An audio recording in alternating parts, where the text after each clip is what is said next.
And there is the 4-1 day on the channel yesterday with their MLB Best Bets. We finally broke the trend of trading winning and losing days. So big result for us yesterday with the 4-1. We'll absolutely take it. Everything cashes yesterday except for the Texas Rangers, who couldn't score against the Angels yesterday. I don't know what to say about that. Anyways, we cashed the rest. NRFI hits again. What is that? 27-8 on NRFI's last 35. Come on now. Let's keep it rolling today with our Thursday MLB Best Bets. We got the Field of Dreams game today on Netflix between the Twins and the Phillies, and a lot of good stuff today throughout this entire Thursday set of games, folks. Before we get into the video, make sure to hit that subscribe button down below for some more daily MLB Best Bets here on the channel. All I ask, if you are enjoying the videos here on the channel, make sure to subscribe and like. According to YouTube's analytics, over half of you guys are not subscribed to the channel, and it just helps out the channel a ton if you do those two things, subscribing and liking. Greedo plays MMA this week. Our UFC 330 predictions. Islam Makhachev takes on Ian Machado Gary. Okay, let's go. First, the 5 best bets today for the MLB. We kick things off first with our NRFI play. We took this NRFI a couple days ago and it hit, so let's do it again, right? The American League Central has been very kind to us this year at NRFIs, specifically the Cleveland Guardians. And despite the fact Stephen Kwan gets on with the leadoff single in every single NRFI we take, it doesn't matter because the Guardians are not able to score Stephen Kwan. Same thing happened 2 days ago, of course, when we had the NRFI between the Guards and the Tigers. Stephen Kwan leads off the game with the hit. He gets stuck on first base for the rest of the inning, and that has been a running theme again with Guardians NRFIs for us. So we've been able to avoid Stephen Kwan, who of course has continued to reestablish himself as one of the best average hitters in baseball. All right, let me clarify, best hitting for average hitters in the sport. It's unbelievable, right? I mean, you kind of thought eventually he was going to come back to where, you know, he's been at his entire career, but this is a guy who's batting 195 at one point of the season. The average just keeps on going up for Stephen Kwan, who likely, in my opinion, will probably be back at all-star level next season. He just had a horrible first half. He's been legitimately one of the best, if not the best hitting for average hitter in all of baseball in the second half. So again, we are able to, you know, here's the thing. If Stephen Kwan doesn't get on in the first inning, that's going to be a massive bonus because we've been used to, all right, NRFI, all right, Kwan's on base to start the game. And that's what that's happened in back-to-back games between the Guardians and Tigers in this series. Yesterday, Guardians win, by the way, 6-4. Foster Griffin gets his first ever win as a Cleveland Guardian. Both teams, though, actually do score 2 runs in the first inning, as the Guardians were able to score one on a double play ball hit by Joe Adell, and then Angel Martinez doubled to score Chase DeLauder after. The Guardians started that game with Stephen Kwan walking, of course, another game with another Stephen Kwan reaching base to kick it off. Chase DeLauder reaches with a single. J-Ram gets hit by a pitch, and then, of course, there's a double play by Adell, but 2 runs by the Guards off of Framber Valdez, and then the Tigers were able to score 2 off of the All-Star this year in Foster Griffin. Spencer Torkelson doubled to score 2 runs, making the score 2-2. Gleyber Torres actually took the lead for the Tigers in the bottom of the third to make the score 3-2, but then from there on out, it was all Cleveland as they ultimately won the game 6-4. But both games in this series so far have started with Stephen Kwan reaching base. It was a single in the game on Tuesday. Yesterday, it was a walk. Can we get Stephen Kwan to start the game today? Kwan's average now back up to 270. I told you when he got the average back to like 225. I said, yeah, he's probably going to end the year with a 285 average or 280 average. And it's going to happen. Kwan continues to be one of the hottest hitters on the planet. Again, 700 OPS for Kwan. 400 average in the month of August just after hitting 400 in July. Absurd stuff. Let's hope we can get Kwan to start the game. I'm hoping Kiter Montero can do it. And I'll tell you here, right, the tougher part of this NRFI is going to be Kiter Montero. He did not look good in his last outing against the San Francisco Giants. I was in attendance for that game. It's a game where the Tigers strike first. I'm thinking, okay, great, we're going to cash Tigers money line. And then Kiter Montero proceeded to pitch very poorly in the game. He goes 6 innings against the Giants, giving up 5 runs and 5 hits and walking 3 batters and 2 long balls by the Giants as well. One from Rafael Devers, the other by Willy Adames, who sucks. Anyways, Kiter Montero, his start prior to pitching, though, in San Francisco, he pitched really well in West Sac, the toughest place to pitch in all of Major League Baseball. In West Sacramento, Kiter Montero goes 6 innings, 2 hits, and 0 runs. I need an outing like that today. It's what we need against Cleveland, and the very important thing is get Stephen Kwan out to start the game. Okay, and here's the thing, right? It's not like Kwan's going to double on you, most likely not, right? He did hit a home run against the White Sox the other day. If you saw that clip on Twitter where the White Sox commentators were saying, you know, this isn't a guy who's going to take you out of the park, and the next pitch, Stephen Kwan went yard for his second or first, saying it was the second home run of the season. Kwan's probably not going to get to second base, at least just, with just his at bat. But it's important if the Tigers can get him out early in this game. Kwon yesterday only goes 1 for 3, but again, reaches in the first inning with a walk. Second at bat of the game in the second inning, Kwon did pick up a hit. He did get held hitless from there. I mean, he did reach base 3 times as a whole, though, as he walked in the sixth inning. Just get him in the first. It'd be huge for us here in terms of our NRFI. You're going to have Chase DeLauder in the 2, J-Ram in the 3. We'll see who's batting in the 4 spot. Yesterday it was Joe Adell. Obviously, Adell probably won't be batting in the 4 with a right-handed arm. Adell hasn't been very good for the Guardians, but hey, actually, no, he homered yesterday. He did homer in the 5th inning to give them the lead. So other than that, he actually hasn't been very good for Cleveland, but the home run again was massive. I think Montero's able to get the outs. Cleveland NRFIs have done us so well this year. It'll likely be Nathaniel Lowe, by the way, in the 4 spot instead of Joe Adell. Lowe, obviously, left-handed bat. He did not start yesterday. That was Rhys Hoskins. It's to the point where should they just start Nathaniel Lowe every single day? I don't know. And Guardians-Tigers, this is a big series right now because both teams still vying for a playoff spot in the American League. Yes, the Cleveland Guardians are 3 games under 500. And, oh, yeah, they're only a game out of the playoffs right now. What a joke. The Tigers are a half a game out and they're 2 under because currently the Texas Rangers hold the wild card a game under 500. Okay, that's great. When the Minnesota Twins play in Iowa today, if they win, they will hold a playoff spot and they right now are 2 games under. What a joke the American League is. There are going to be 2 good teams in the playoffs of the American League and they're going to play each other in the second round in the ALDS. It's going to be the Rays versus likely the Yankees. And somehow, I don't know, the White Sox, Twins, Tigers, Astros, Rangers, one of those 5 teams is going to not waltz, but one of those 5 teams are going to be 4 games away from the World Series. Just think about that. White Sox, Twins, Tigers, Guardians, Astros, Rangers. One of these 6 are going to be playing either the Yankees, Red Sox, or Rays with a chance to go to the World Series. Now, all those teams probably get swept. I think the team that out of those 6 who has the best chance of actually winning a series, you're going to call me crazy. It's Detroit. It actually is. But none of these teams are doing anything. None of these 6 are going to the World Series. It's probably going to be Tampa or New York. I don't know. I keep going back and forth on that, man. The Rays. They sweep the 9-game road trip on the West Coast. Shout out to Tampa yesterday, covering the 1.5 in West Sac. Okay, going back to the NRFI though, right? This is a very competitive series. This is a huge game for both teams, right? Guardians win, they're only 2 under. Tigers win, they're only 1 under, and they find themselves back in a playoff spot. I'm not picking a winner of this game. Actually, well, I will. Again, this is not our bet. I'm taking the Detroit Tigers. This is not a best bet. That's just a guess, educated guess I have is probably a better way of putting that. Again, I'm not breaking down the winner of this game. We're just breaking down the first 6 outs. I think Heider Montero does get the outs early against Cleveland. Flip side, Parker Messick, who was an all-star this season, against the Detroit Tigers. And again, just my 2 cents on the winner of this game, which we are not betting on.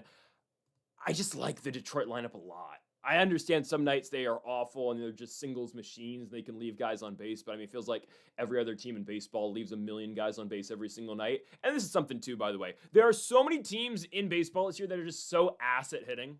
I understand it's baseball and that happens a lot, but I can rattle off 10 teams right now who just don't score runs. Okay, I'm not gonna do it, but trust me, there's like at least 10 teams that are just awful at the plate, have no idea what they're doing. They have a combined team OPS of like 640. It's absurd stuff. Anyways, Parker Messick should be able to get 3 outs. Messick's been really great this year, 2.57 ERA, 1.04 WHIP. A little bit shaky in a start in Arizona, or at home against Arizona. Last outing, though, against the White Sox in the South Side, pretty good stuff. 7 innings, 4 hits, and 2 runs for Messick. Both runs were solo homers against the all-star lefty. He will likely see the same 1, 2, 3, 4 for Detroit, at least that Foster Griffin saw. Griffin got Gleyber Torres in the leadoff spot, Dylan Dingler, Kevin McGonigal. How you Lee batting in the 4 spot out of Taiwan, and then Torque in the 5. I'm okay with it. Parker Messick is better than Foster Griffin. I like Foster Griffin a lot, but I would probably take Parker Messick to pitch 1 game over him. Don't get me wrong, Griffin's had a really good year, but I think Messick should be able to deal with this lineup. Griffin found himself in trouble early in that start, just like he did in that Mets start in his first outing for the Guardians. But I guess Foster did get Gleyber out, but then Dingler got on with an error. So actually, it wasn't all on Griffin because these were unearned runs. Regardless, I think that Parker Messick should be able to wiggle out of a jam if he gets himself into it. But first inning should be fine here. We took the NRFI in Tuesday's game. Like I said at the time, I like taking NRFIs at Comerica Park. It's a big park. Other than straightaway right field, it's pretty pitcher friendly. And I think this should turn out for a good result for us today as well. Give me the NRFI between these two American League Central teams and our NRFI superstars this year in the Cleveland Guardians. Minus 125 for Cleveland and Detroit at Comerica Park. On to our second best bet of the video. We go to our first money line of the day. We're taking the New York Yankees at home against the Seattle Mariners. Yes, I'm taking the sweep. For a third consecutive day, I want the Yankees in the Bronx. So normally, right, when we talk about Mariners pitching, and usually we only pick against the Mariners when they're not playing at T-Mobile Park, usually I say, okay, well, everyone but Logan Gilbert doesn't know how to pitch on the road. That is still true. I still think Logan Gilbert is going to have a good outing today. However, I think there's a very high possibility the Mariners might not score. Sorry, they're going to score one because Arozarena is going to hit a wall scraper opposite field like he's done in the first two games of this series. Okay, the Mariners are going to score one run. All the Yankees need to do is score two in this game, and they'll absolutely be able to do that. Okay, Mariners bullpen versus the Yankees bullpen. We keep saying it. The Yankees bullpen is significantly better than Seattle's bullpen. Starting pitching wise, I didn't think Bryce Miller pitched too badly yesterday. It did go a little bit south for him. Ultimately, Will Warren did not pitch well. Miller was all right. Mariners bullpen eventually screws them. Okay, Mariners lineup. We know every single day they are one of the worst in baseball. They scored 5 runs yesterday, and sometimes we see teams where, one game they just scored too many runs, right? One game, they used up all their runs in the series. And usually that's a team, I don't know, let's throw out a random team that actually knows how to score. Let's say that's the Pittsburgh, it's the Chicago White Sox. There we go. The Chicago White Sox in game 2 of a series, they scored 9 runs, 10 runs, and you're thinking, they scored a lot last night. I don't know if they're going to be able to put runs on the board in the series finale because they were able to score 9, because they were able to score 10 runs. For the Mariners, that run total is 5. I'm serious. They don't score runs. 5 runs yesterday for the Mariners was the most runs they scored in a single game in weeks. That sounds absurd, but it's the truth. It's been 11 days since the Mariners have scored more than 5 runs in a game.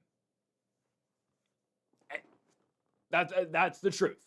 And on the road, the last time the Mariners scored 5 runs, we have to go back 2.5 weeks to July when they played in Los Angeles. They don't score runs. And I highly doubt after scoring 5 yesterday, they come back and score more. Max Fried is pitching. It's a whole different thing in this equation as well. But when we look at the Mariners, we look at the trends of them this season. In games in which they score a lot, the very next day, they absolutely do not know how to hit.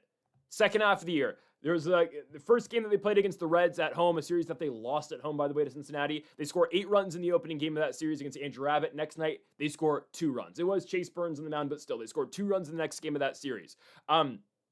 When they played the Dodgers, they scored those 7 runs in the series opener. What happens the next night? They score 2 runs off of Eric Lauer. They score 11 days ago, they score 7 runs against the Twins. Great. They win the series finale. They walk off Minnesota. What do they do the next day? They get shut out by the Tigers. They lose 8-0. And they're coming off a loss this time, but I'm trying to get the point across. They do not score runs the night after putting up a big performance. And for the Mariners, 5 runs is a massive performance. Seattle had their chances yesterday. Mariners scored 3 runs in the top of the first inning. Arozarena again hits his Yankee Stadium home run, but fair play. That's what goes on in the Bronx. Julio then goes yard as well into right field. Big stuff for Seattle early off of Will Warren. Does not matter. Mariners are up 4-1 in the 3rd inning. They eventually lose the game 10-5. They were up 5-3 in the 5th. Again, Trent Grisham goes yard not once, but actually twice later in the game. Seattle's 9 games under 500. Despite that, the Seattle Mariners are only 4 games out of the playoffs, is it? Yep, 4 games out of the playoffs and you're 9 under. So there is still hope for the Mariners, who are a great home team, but they're going to Houston next, and then they're going to Milwaukee after that. But I don't know, every time I watch the Brewers, they suck ass, so I don't know what to say about that. We'll put that one to the test. Is Brian Wu pitching? No, Brian Wu's not pitching in Milwaukee. Brian Wu's pitching in Houston on Sunday on prime time? That's a gift. Brian Wu on a standalone game on the road. I know he pitched well in his last game against the Yankees, but he just always pitches well against the Yankees. They still lost, by the way, a couple days ago. 2 days ago. Brian Wu on Sunday night on the road? Are we serious? We get Brian Wu on the road on Sunday night? I'm getting excited for that. Anyways, Hunter Brown going for the Stros. We'll take it. We'll get back to you on that one on Sunday Night Baseball. Regardless, Mariners get Logan Gilbert tonight. Yeah, Logan Gilbert's pretty good. I have been high on Logan Gilbert this entire year, and what is there not to like about Logan Gilbert? 3.42 ERA, 1 whip on the year. He gives the Mariners quality innings. He goes deep into games. He's been posting about a 3.2, 3.4-ish ERA in every single month he's pitched so far this year. That's great. He's going to go 6 or 7 innings. He's only going to give up anywhere from 2 to 4 runs, but he's going to give you length in a game. The problem is the Mariners don't score runs. And I don't think they're scoring on Max Fried. So Gilbert's going to give you a good game. I think Logan Gilbert's going to go 6, maybe 7 innings, and he's only going to give up 2 or 3 runs. The problem for the Mariners is that's too many. It is. And especially the Mariners against, well, A, Max Fried is really good, and B, a left-handed pitcher, and a good left-handed pitcher at that. Max Fried coming off a game against the Atlanta Braves where he went 6 1/3 shutout innings. Prior to that, 5 1/3, 2 hits, 1 run against the Chicago Cubs. Max Fried has been ramping back up, and he's been great recently in the month of August, especially after coming back from injury. So it's this is a Mariners team that does not hit left-handed pitching well, and they're going to try to hit one of the better left-handed pitchers in all of baseball. Good luck with that one. That's all I will say. Good luck. We'll see if Cole Young plays today. Cole Young, let me pull this up. The official report on Cole Young was, he left the game. It was dizziness. Thank you. I just said thank you to my Google search. He left yesterday's game due to dizziness with an illness. He's one of their best hitters, if not the best hitter on Seattle right now. It feels like it's Rosarena, but I don't think they're going to play Cole Young today. Why would you play him? He left the game yesterday due to an illness. What, you're going to bring him back for a lefty-lefty matchup? I understand he hits lefties every single day, but you might as well give him the night off. Your team's already screwed anyways, but I mean, they're only 4 games back of a playoff spot. Seattle's lost 6 in a row. I think it's going to be 7. They just don't score runs, and the 5 runs they scored again yesterday were the most runs they scored in over 10 days, which is an absolute joke. So this lineup, let's just say Cole Young's not in the lineup. Who the hell is going to hit Max Fried today? Rosarena, yes. Randy's been on fire in the series. Dom Canzone hits the ball very hard, but against a lefty, I'll take my chances there. Julio will have one moment every game where you go, whoa, look at Julio Rodriguez. This is everything we've been promised for years with Julio. All this potential. He's going to be one of the biggest superstars in the sport. And I don't think Julio's a bad player, but he's not a superstar in this sport. He's a star. There's a reason Julio's batting 5th. I'll just say that, okay? And not in the 2, 3, or 4. Taylor Ward's going to continue to bat leadoff for this team? Ooh. Taylor Ward, who hits 150 for the Mariners this season. I understand he just got traded, but still. I'm not moved, guys. I'm not moved at all. Maybe Josh Naylor may or may not hit today against a lefty. He's not very good against lefties, at least recently he hasn't. Cal Raleigh's just not good in general. He's down to the 8th spot in the lineup. Emerson plays every single day. Emerson went 0 for 4 yesterday. Do they have anyone else to play shortstop today? I mean, you'd think today would be the day you sit Emerson down against a lefty, but who plays short for them? Because if Cole Young's out, who can play? Oh, Leo Rivas. They're going to play Leo Rivas short. They probably will. Ugh. Good luck with that. Leo Rivas is a 430 OPS this season and bats 130. I'm just telling you, this team's just, they're running out of options. They're screwed. Their bullpen isn't great. I like Jose E. Ferreira a lot, of course, former Washington National. The rest of the bullpen, Andres Munoz has his days, but it's not a particularly great pen.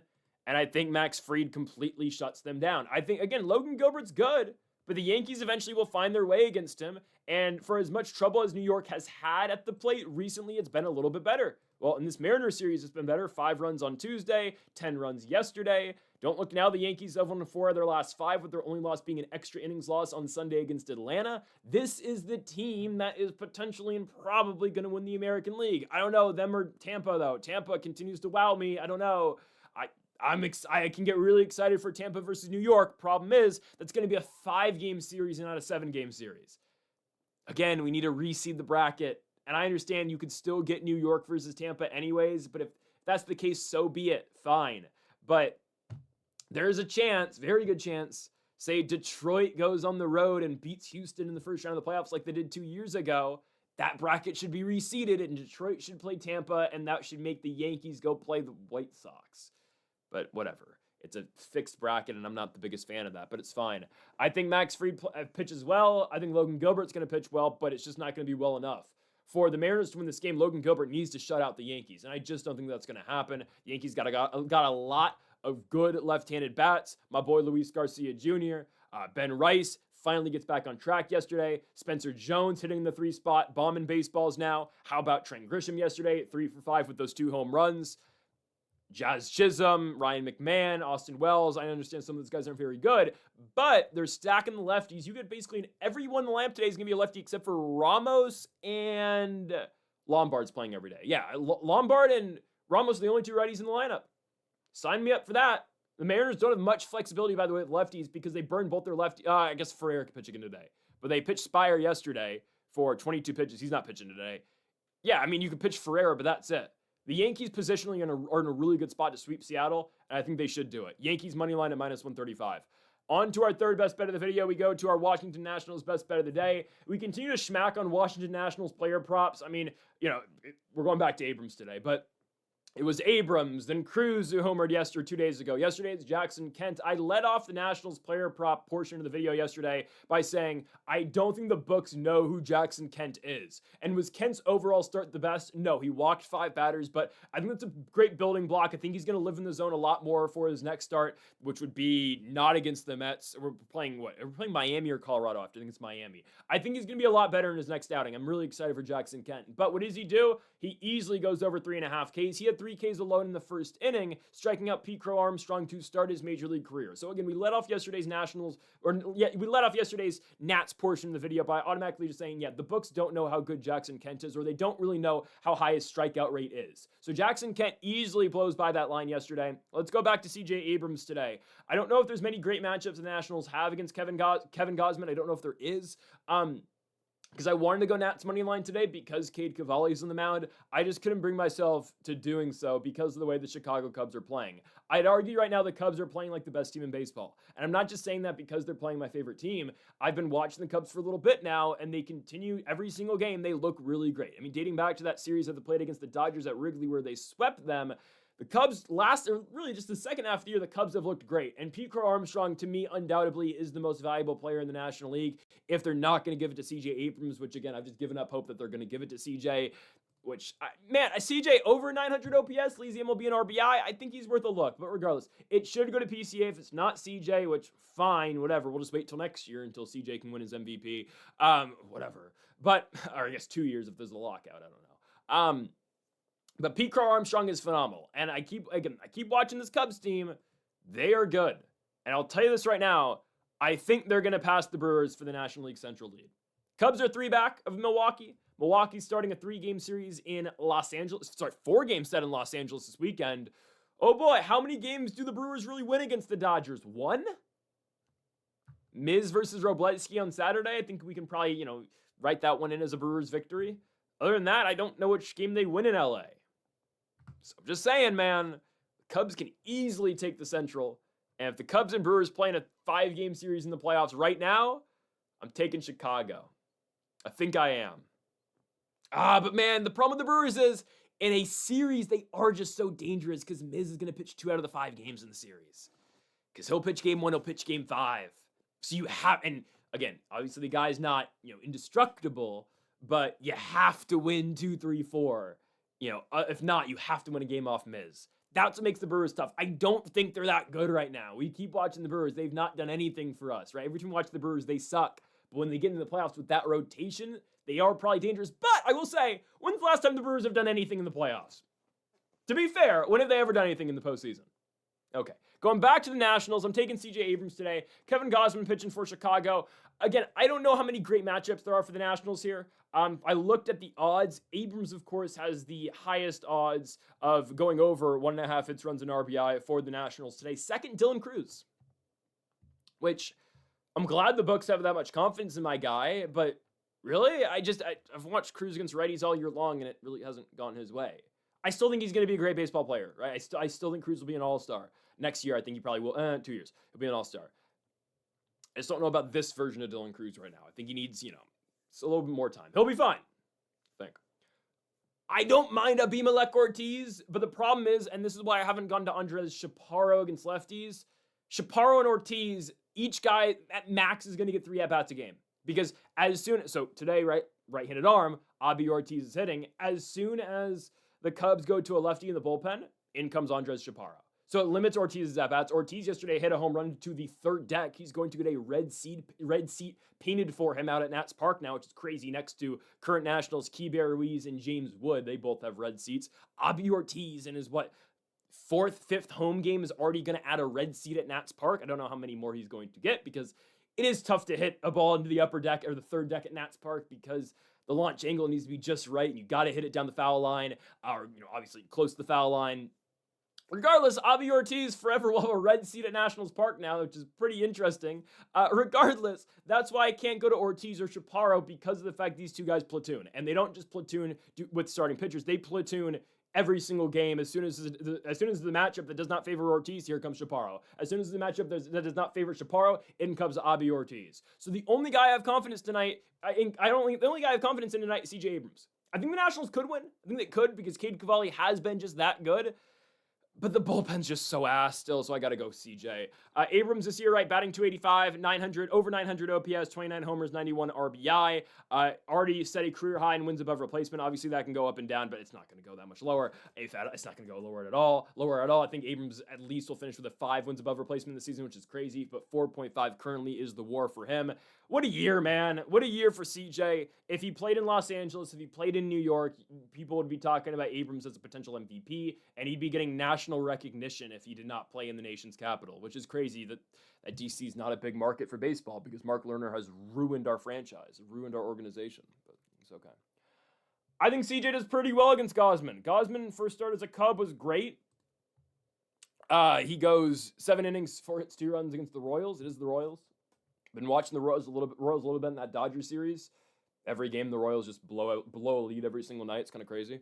Gausman wasn't great at the tail end of his Toronto career. I'll tell you, 6.47 ERA in the month of June, 6.1 ERA in the month of July. He's turned it up in his first start with the Cubs. There's a chance the Nationals bomb on Gausman today, though. I'm kind of talking myself into picking Nationals money line right now. I'm kind of thinking about it. Because, I mean, yeah, he pitches well against the Royals. He pitched well in his last Toronto start against the Cardinals. Regardless of what you think about the Nats, they're still hitting. Their pitching's still awful, but if you get a guy like Cavalli, which, again, Cavalli's our only starter I feel really confident in right now. Cavalli can go 6 or 7, and then you just get the A bullpen at the end of the game, Rebalta, Beater, and then somebody's got to come in and get 3 more outs in the 7th, probably. Not a bad spot for the Nationals money line-wise. Plus 120 today, Nats money line. They still have scored the most runs in baseball, and they're not going to give that up this year. Nats have scored 655 runs this season. Oh, I forgot, because we're playing the Cubs, and the Cubs are scoring a lot of runs. We still have 21 runs in the Cubs. They might get us, though. Damn. Hopefully we can keep them off. Yeah, the Nats still have scored the most runs in Major League Baseball this season, and Abrams is a huge reason for that, and I think he definitely goes over here. We had Abrams the other day. He went over the line against, it was Cincinnati. Abrams went over. I think we should be okay today. I'm going to go CJ Abrams over 1.5 hits, runs, and RBI. I actually do really like the matchup for him against Kevin Gausman. And I think Nationals money line is not a horrible play. I'll tell you that. I don't think Nats money line's a bad play at all. I think it's definitely their best chance to win it. Well, obviously, it's their only chance to win a game in this series at this point. Before they go on to a huge stretch of games coming up. You may think, oh, Nationals kind of out of it right now. You know, they're, 5 games out of a wild card. Okay, this isn't me just being optimistic as a Nationals fan. They're not actually out of it just yet. They have the weakest strength of schedule left in baseball. And just listen to the teams they play in their next, 5 series. 3 games in New York against the Mets. I know the Mets have been playing better, but still, that's a series you should be able to win. 3 in Texas. The Rangers suck ass. I'm not taking any other answers. That team sucks. We get Cal Quantrill one night, Kumar Rocker the other, DeGrom versus Cavalli. I think we can sweep the Rangers. 3 in Miami. Nats never play well in Miami, but I'll take my chances. 4 at home against the Rockies, and then 3 at home against Miami. 4 at home against Miami. Hold on. Sorry, this is just the copium in me real quick. Hold on. 4, 7, 10, that's 14. Okay, 18 next. Okay, I'm not joking. The Nationals might be able to go 14-4 in the next 18 games. That's not me just being, actually. Okay, the chances this bullpen holds on to that, I don't know. But seriously, they might be able to go 14-4 in their next 18. And if they do, the record's 59-63, I mean, that's 73 and 67? It's not crazy to say that. That probably won't happen, but who knows? Why not Nats? I'm just saying. They need to win today, but we're going to take Abrams. And We might have a lot of national. This might be, hey, these next 17 games after today will be our one last hurrah on Nationals money line here in 2026. We'll be going out with Nats money line quite a bit in these next 17 days. Give me Abrams though today. Next best bet, Field of Dreams. Big game on Netflix. Really excited for this. Of course, when they do this, it's huge. This is the third Field of Dreams game, right? I believe it is. Yes. Because there was the game in 2022 that nobody remembers because the Cubs and the Reds game was pretty bad. The Cubs scored 3 runs in the first inning and nothing happened after that, really. I think they won, 4? Yeah, they won 4-2. I'm looking at it right now. No one remembers the second Field of Dreams game because everyone remembers how great White Sox versus Yankees was, of course, with the walk-off homer from Tim Anderson and just the high-scoring nature of that game. That game was just so insane, man. Legitimately, one of the greatest regular season baseball games ever played. I'm so serious when I say that. That game was 4-4 going into the top of the 9th inning. The Yankees score... No, sorry, it was definitely not 4-4. It was 7-4 going to the top of the 9th inning. Yankees score 4 to make the score 8-7, and then of course that's when Tim Anderson hit the 2-run walk-off homer into the cornfield in the opposite field in the right. Legitimately, maybe the greatest baseball game ever played in the regular season in MLB history. I'm so serious. Again, they did it again in 2022. Game was kind of ass. And since then, right, the MLB's done their, they've done their unique games. They did one, and they did 2 in England with the Phillies and the Mets. All I can remember from that series, wasn't it Castellanos who hit into the double play to end the game? I remember that. He hit one back to the pitcher, and somehow the Mets turned 2. And I remember Bryce Harper going yard in one of those games and doing the soccer celebration. I think the Red Sox and Yankees also played in England, and they both wore white, which was just really weird. The Yankees were in pinstripes. The Sox were wearing all white too, just because they wanted to sell more jerseys because they don't really sell the gray jerseys. How dumb. But anyways, and they did the Bristol Speedway game last year. Yeah, this is what the cool games are meant to be. Field of Dreams, Part 3, Phillies versus Twins. Honestly, not the worst game. You could have chosen worse, right? And for picking this at the beginning of the season, the MLB could have wound up with, I'm not joking, they could have wound up with Mets versus Royals. They could have. Because think about this. Beginning of the season, the Royals weren't supposed to be that bad. Bobby Witt, big headliner. Mets are supposed to be every year. The Mets are supposed to be great. Juan Soto, right? That could have been your big marquee game. Oh, it's Mets versus Royals.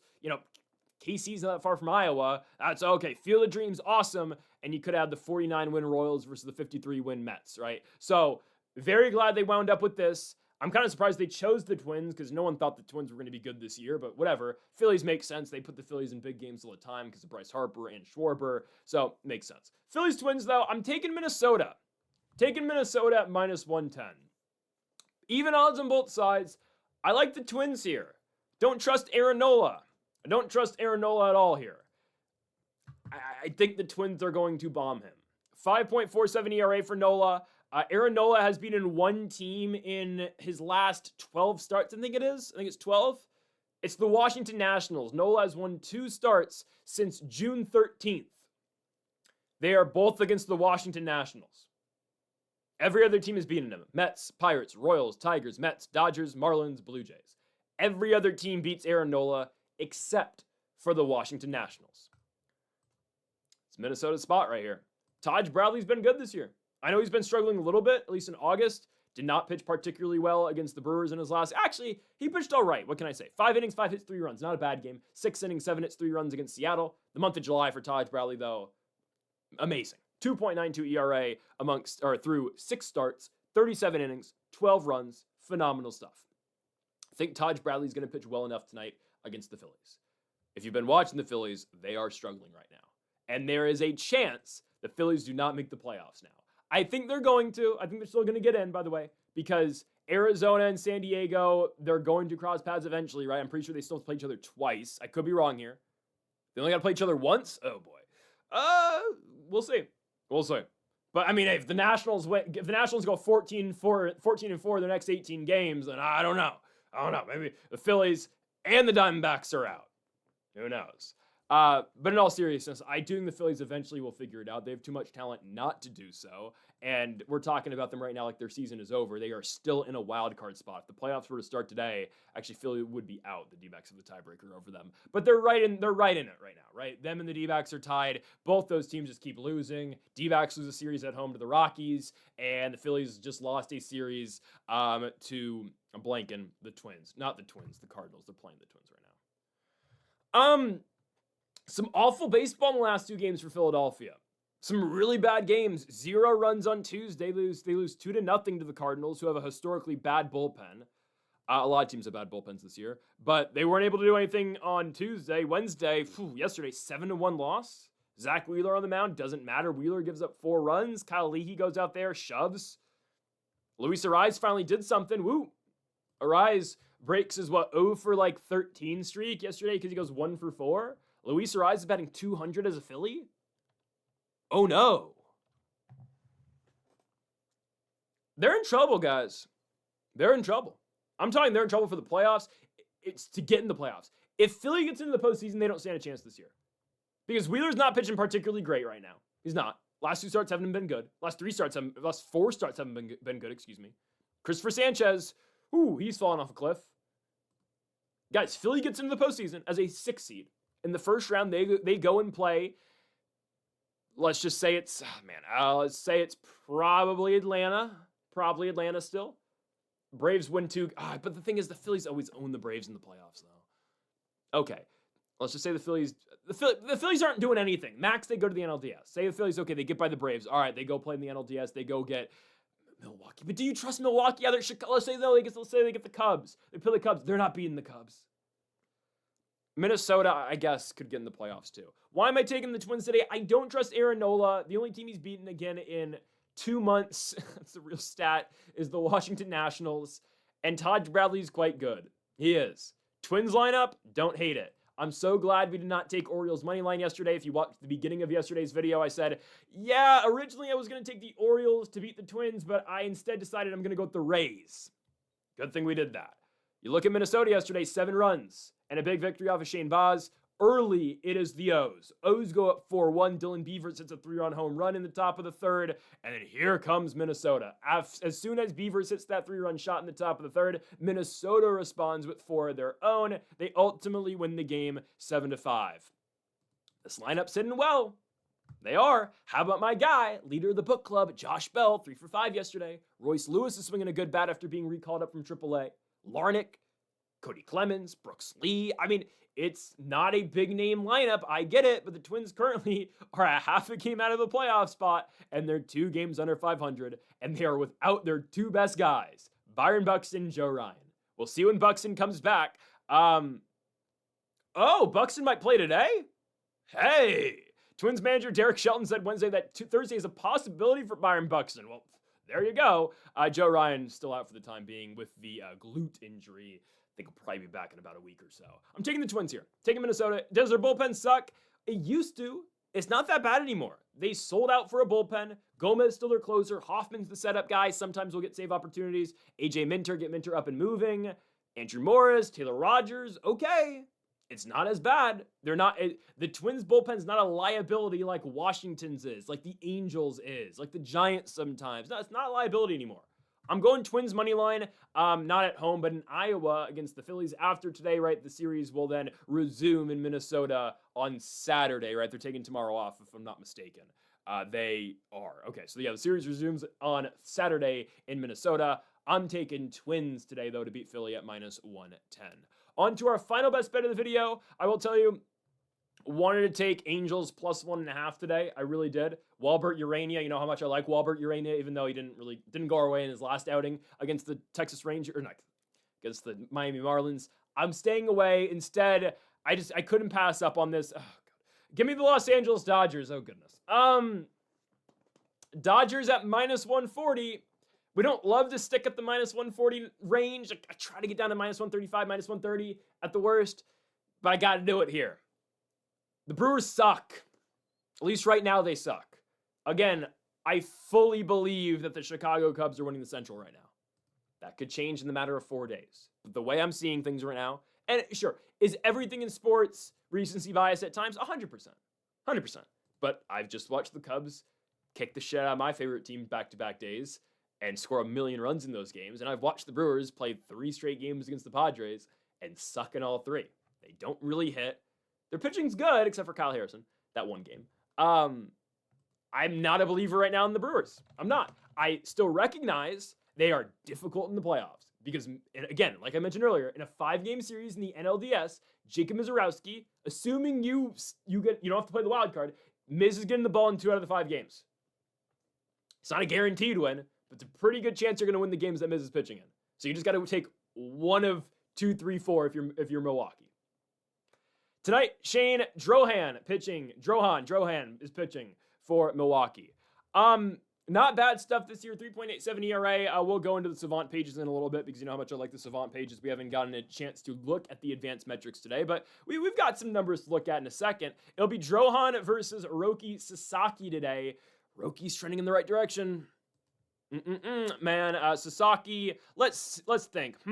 What number starter is Roki Sasaki currently for the Dodgers? Let's rank them, shall we? Number 1, Yoshinobu Yamamoto. Number 2, Tarek Skubal. Number 3, Shohei Ohtani. Number 4, Blake Snell. Number 5, Tyler Glasnow.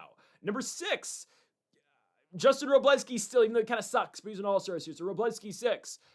Let's say 7, probably Roki Sasaki, and Eric Lauer 8. Roki Sasaki, who has a 4.54 ERA, which isn't the best, I understand. But in the second half of the year, Roki Sasaki's got a 3.6-ish ERA, is his team's 7th best starter. And if you're the Dodgers, oh, how convenient. Edwin Diaz kind of sucks now? Great. He can pitch 7th innings in the playoffs because Roki Sasaki is going to take the 9th. Oh, Roki Sasaki can pitch the 8th and the 9th. It's just, I don't know, man. Now, here's the thing, right? Every time we watch the Dodgers, they kind of suck. Every time we pick the Dodgers, they always screw us. It's a known thing. I forgot Chris Bubich is on this team, though. See, is Bubich better than Sasaki? He might be. So Sasaki might be this team's 8th best starter if you put Bubich in. I forgot they trade for Bubich. If you're putting Bubich in 7th, Sasaki might be number 8. Okay, the point I'm making with this Dodgers team, though, is right. Every time we pick them, they usually lose. We usually can never win with this team. It's stupid. Well, we're putting this to the test because every time I watch the Brewers, they suck, right? We picked the Brewers against the Angels, they lose. Rockies, they lose. Giants, they lose. Padres, they lose. Pirates, they lose. I watched the Washington Nationals sweep the Milwaukee Brewers at American Family Field this year, so every time we watch Milwaukee, they usually suck. Usually do. So let's put the Dodger curse up against the Brewers today. Let's see what happens. I'm taking Los Angeles. I'm taking Los Angeles to win the contest today. I think Sasaki's going to pitch pretty well. Watching these Brewers bats, they're not good. Not good at all right now. I understand the Dodgers lineup hasn't been the greatest, but they gained a lot of confidence in that Kansas City series. Ohtani's hitting the ball really well, and it's a scary proposition when Mookie Betts starts putting it together. And that's what Mookie has done. Mookie is now homered in 3 consecutive games for the Dodgers. All of a sudden, Mookie Betts is the OPS up to 715, 240 average this year. Oh no. I remember when Mookie was batting 180. Freddie Freeman gets injured yesterday. He falls into the Royals dugout. I don't think it's that serious. I think Freeman's probably going to be back. It'll probably take tonight off. It'll probably be back tomorrow. Okay. Dodgers probably play Kike at first today, if I had to imagine. Yeah, probably be Kike today. Hunter Fiducia, who I never saw Hunter Fiducia do anything ever of note for the Rays. Hunter Fiducia is now hitting tanks for the Dodgers. Because why not? Hunter Fiducia last year in Tampa, and Tampa gets the best out of all their players. Hunter Fiducia last year in 2025 in 30-plus games for the Rays last year at a 474 OPS with a negative .4 wins above replacement. He's now, I guess it's only 8 games, but still he has a 846 OPS with the Dodgers. How do they do this? How do they do this? I don't know. I was watching them play the Royals the other day, not yesterday's game, on Tuesday, and big spot in the game. Royals actually did come back, and then they blew it again like they did in every single game of the series. But huge spot, 2 outs. Oh, Alex Call's up for the Dodgers. Dodgers commentators saying, yeah, Alex Call, first start in weeks for Alex Call. He hasn't had a hit in 3 weeks. Alex Call comes up with the huge go-ahead run and huge RBI, slaps one down the right field line. It barely gets by. Nothing ever goes wrong for this team. They're going to beat Milwaukee tonight. I don't really trust Drohan, even though Drohan, his advanced metrics, not that bad, right? I mean, 3.52 ERA, expected ERA, excuse me. More red the better. Chase rate's pretty good. Whiff rate's pretty good. Compare that to Sasaki. Sasaki obviously has things that he does exceptionally well, and that is the fastball velo. Obviously, he's pumping 101 right now. It's absurd. I do want to say this isn't like... Yes, this is what Sasaki's chart is. These last 7 games, he's been a completely different pitcher. After that game against San Diego, where he completely sucked and the Dodgers bailed him out by, scoring 7 runs right after Sasaki got taken out of the game down 6-0. Since that outing, Roki's actually been really good. And just in time, because he'll be gearing up to come out of the bullpen for this team. I'm going to go Dodgers here. I do not trust the Brewers at all. This lineup is absolutely atrocious right now. Jackson Chourio only hits well when we have NRFIs against him, so that won't be a problem today. I've been kind of disappointed the last couple of games I've watched at Bryce Churang. Andrew Vaughn, supposedly he has, an 800 OPS. I haven't seen it so far this season. Lara, I've heard great things about him. Haven't seen it just yet. Jake Bauers is really good. What can I say? Contreras. This team's starting Ji-Hwan Bae every other day. Like, what are we doing?